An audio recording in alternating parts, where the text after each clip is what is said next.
Estamos de volta e aproximar os pequenos produtores do consumidor final é possível.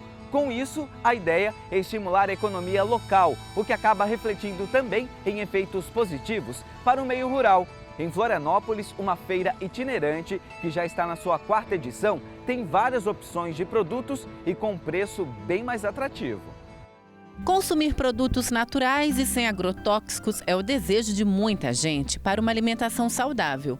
E para isso, comprar em feiras e diretamente de quem produz é uma das opções.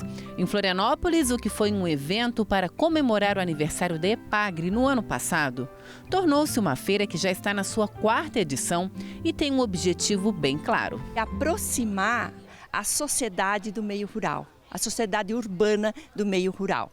Então a gente trouxe esses produtores de agricultura familiar para comercializar os seus produtos. Além de expor as mercadorias, a feira é uma ótima oportunidade para que os produtores possam colocar em prática as experiências aprendidas no curso de capacitação anual oferecido pela entidade. Eles aprendem toda a parte de produção, a parte técnica de produção, também desenvolvimento pessoal, informática, organização da propriedade, turismo rural, diversos temas são trabalhados. 2.200 jovens produtores já foram capacitados e, a partir dessa vivência, retornaram para casa aptos a transformarem ideias em negócios. Foi nessa capacitação há 6 anos que o Solivan viu que as conservas feitas pela mãe poderiam ganhar outros espaços, além das casas dos amigos e parentes. Assim a gente vendia mais, era informal em casa, né? Agora nós temos, já com a legalização da marca, divulgou bem mais e também aumentou o leque para mercados também, né? Nós entregamos nos mercados de 3 municípios, são municípios pequenos, mas para 3 municípios, né? A produção das conservas da Dona Nilza dependem da safra dos ingredientes. A de milho, por exemplo, é o carro-chefe. São cerca de 5.000 vidros durante a safra do grão, que dura 6 meses. E a receita continua sendo a mesma desde sempre. Não é só mais de dia, é de noite também, quando precisa. Quando tem pedido, né, que a gente não tem, porque às vezes dá pedido e não tem, né, daí faz aí até que consegue fazer. Quem tem a oportunidade de frequentar a Feira da Agricultura Familiar aqui de EPAGRE pode levar para casa produtos específicos de diversas regiões do estado. As conservas de Anitápolis, o açúcar mascavo e a farinha de mandioca de Nova Trento, as bolachas decoradas de São Bonifácio, o morango e as geleias de Rancho Queimado e as hortaliças de Santo Amaro da Imperatriz. Tudo isso sem precisar se deslocar, comprando diretamente com o produtor e pagando um preço bem mais em conta do que no mercado. Vi que tem coisas de Rancho Queimado, São Bonifácio, tem doces, cucas, né, e produtos orgânicos, achei interessante. E economiza o deslocamento do cidadão pelas estradas aí, né, até esses locais, embora o passeio seja bonito, mas fica mais prático, né? E se a agricultura é familiar, os negócios também são. Incentivar a permanência dos agricultores e da nova geração nas propriedades e transformar o que era informal em algo lucrativo é um dos objetivos dessa capacitação, que já teve a Vanessa como aluna. A família tem uma propriedade e depois da formação a gente voltou para a propriedade para ampliar os negócios da família. A gente tem produção de morango e atualmente as mulheres da família abriram o Café Colonial, onde a gente tem as receitas da avó, da bisavó, né, de todas as mães reunidas nas gerações mais novas agora.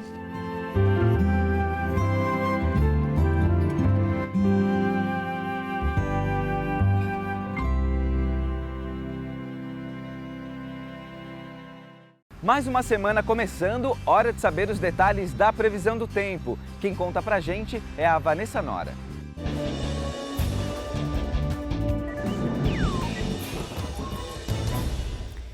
Olá, gente. Muito bom dia para você que está conosco aqui em mais uma edição do ND Agro. A gente vem de uma semana de calor intenso, tempo bem seco, baixa umidade do ar e esse calorão todo é por conta de um bloqueio atmosférico que está no oceano. É uma massa de ar quente e seco bem forte que impede o avanço de frentes frias. E hoje vai ser mais um dia de muito calor. E muitos municípios do oeste de Santa Catarina estão sofrendo por conta da falta de chuva nesses primeiros meses do ano. Em Ceará, Águas Frias, Nova Erechim, o abastecimento de água está comprometido. Isso impacta a agricultura e até a geração de energia. Em Concórdia, a estiagem afeta ao menos 59 propriedades do interior. A água está chegando em caminhões-pipa, tanto para os animais como para o consumo das pessoas. As agroindústrias estão buscando água em lagos de cidades vizinhas. A situação está bem preocupante. E hoje, infelizmente, o dia não vai ser diferente, o calor vai continuar. Dá uma olhada aqui no mapa. Gente, no oeste do estado, em Chapecó, máxima de 36 graus para hoje. Joaçaba, no meio-oeste, 37. Joinville, no norte, 38 graus. Itajaí, 36. Blumenau, no vale, 38. Florianópolis, 37. E Criciúma, no sul do estado, chega pertinho de 40 graus. Muito quente. A partir de amanhã, teremos dias com pouco mais de nebulosidade. Até pode ter pancadas de chuva, com risco de temporais isolados até. Mas a chuva vai ser bem mal distribuída. O calor vai continuar. A previsão de chuva melhor distribuída é só a partir da próxima semana. Mas a tendência no próximo mês é de que o volume de chuva seja um pouco abaixo do normal para essa época do ano, sendo que a média de chuva dos meses de abril e maio sempre é mais baixa do que nos meses de verão. Aproveite bem o seu domingo, uma ótima semana e até mais. E esse calorão todo que a Vanessa Nora falou na previsão do tempo tem deixado muitos municípios em situação de emergência. É o caso de Ceará, no oeste do estado, que desde fevereiro, moradores e agricultores estão recebendo a água de caminhões-pipa. A propriedade do seu Auride já está sentindo os efeitos da falta de chuva. Por aqui, os animais só não ficam sem água porque o agricultor instalou um sistema de cisternas. Mas sem chuva, a água está acabando e os prejuízos por aqui já são visíveis. Está em torno dos 20% de prejuízo até o momento, né? E vai se agravar cada vez mais, né? Porque está cada dia mais preocupante, né? Desde o dia 27 de fevereiro, a Prefeitura de Ceará decretou situação de emergência no município. Hoje a gente está praticamente, não é situação de emergência, já quase em calamidade. Porque nós temos 38 propriedades com abastecimento de água potável, mais de 25 com produção animal, e isso são muitos animais. É leite, é suínos e aves, e isso é fundamental, e gado de corte. E isso é muito importante para nós atender o nosso produtor, só que nós não temos mais condições de atender a todos. Os moradores mais atingidos com a falta de água em Ceará são da zona rural da cidade.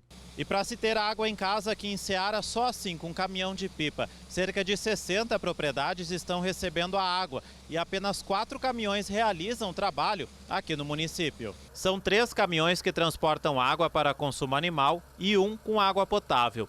Eduardo gasta em torno de 7 mil litros de água por dia com os animais. Ele é um dos agricultores que recebe o caminhão-pipa toda semana. É uma situação bem precária, a falta de água é muito grande. Na verdade, o que tinha de nascentes acabou secando todas. E se não fosse aí o caminhão da prefeitura para dar esse auxílio para a gente não saberia o que fazer realmente, né? E para evitar a falta de água na cidade, a prefeitura deve entrar em contato com o governo do estado para pedir ajuda. É importante que o estado nos ajude ou com caminhão-pipa ou com recursos, né, para que a gente possa alugar um caminhão-pipa e atender o nosso produtor. Há pelo menos 5 anos, a Epagre vem apostando em novas variedades de milho que são mais resistentes à estiagem.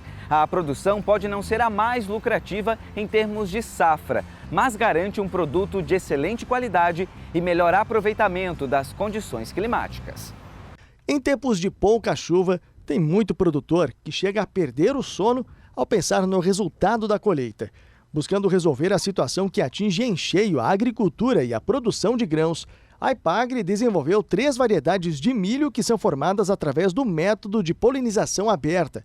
Chamados de Catarina, Fortuna e Colorado, as espécies que são mais resistentes ao período de escassez de chuva foram desenvolvidas levando em consideração a demanda dos agricultores, que agora têm a oportunidade de plantar um produto até 10 vezes mais barato do que o milho híbrido tradicional. Esse pesquisador explica qual a diferença entre os dois. Diferente de um híbrido, que é total homogêneo e as plantas parecem clones umas das outras, numa população em equilíbrio, elas tendem a ter uma variação ali dentro. Então, Às vezes, uma planta tem 1 ou 2 dias de ciclo diferente da planta ao seu lado, né? Então, essa é a principal diferença de uma variedade de polinização aberta para um híbrido simples. Ainda segundo o profissional, embora tenha um custo menor do que as variedades convencionais, o desenvolvimento das espigas é bem diferente e isso acaba refletindo no resultado da safra. As nossas variedades são variedades convencionais, né? Não são variedades transgênicas.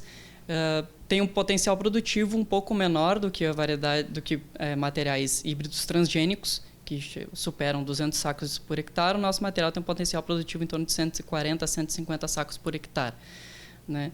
Em questão de grão, é um grão mais macio, é um grão muito bem utilizado para a parte de culinária, né? E muito apreciado por todos os agricultores que cultivam os nossos materiais. Para esse agricultor de Xanxerê, que apostou no plantio do milho Catarina para garantir alimento aos plantéis, a substituição de um produto tradicional pelas espécies criadas pela Ipagre foi para ter um grão mais resistente, não somente na lavoura, mas também após a colheita. O grande diferencial para mim é que eu posso armazenar esse milho durante o ano, né? Então não preciso colher e levar numa beneficiadora para depois trazer de volta esse milho. Então eu guardo na propriedade, ele não caruncha, ele é mais difícil carunchar, então resiste mais, né? E o outro grande benefício é o custo de produção, né? Enquanto que no milho convencional, aí você gasta em torno de R$ 2.500, R$ 3.000 por hectare, esse aqui eu com R$ 700 eu faço a lavoura. Planto, faço todos os tratos culturais, tudo, né? E colho o milho normal. Segundo esse agrônomo, aos poucos esse tipo de cultura está sendo difundida em várias propriedades do estado. No oeste é onde se concentra o maior número de lavouras e a expectativa é fazer com que a escolha pelas 3 espécies aumente a cada ano. Na região oeste aí a gente tem em torno aí de 700, 800 hectares desse milho aí, né? No estado em torno de uns 1.500 hectares. Então ele tem uma aceitação por parte dos agricultores, né, principalmente pela baixa custo de aquisição das sementes, e conseguem ter uma estabilidade de produção, ou seja, tendo ou não tendo intempéries climáticas, a sua produção, a sua produtividade, ela se mantém estável. Ela pode ser um pouquinho menor que híbridos comerciais, em condições normais, mas se tiver algumas intempéries climáticas, ele se sobressai sobre outros milhos. De acordo com o pesquisador da Ipagre, qualquer uma das 3 variedades está perfeitamente adaptada ao clima do estado. Por isso, mesmo com todas as características de cada região, o milho tende a apresentar um bom comportamento, desde o plantio até a colheita. Nossos materiais eles são mais indicados para o estado do Rio Grande do Sul, Santa Catarina e Paraná. É onde o nosso zoneamento climático foi feito e onde a gente pode garantir níveis adequados de produtividade. Com relação à época de plantio, o nosso material é um material tardio, é um material para seu plantio no cedo. Tá? Então, abriu a janela de plantio segundo o mapeamento, né, do mapa, já é interessante, a partir das primeiras chuvas, já realizar o plantio. Mais uma pausa aqui no ND Agro. Depois do intervalo, os detalhes do prazo para o recadastramento de unidades consumidoras de energia elétrica em áreas rurais. A gente volta já.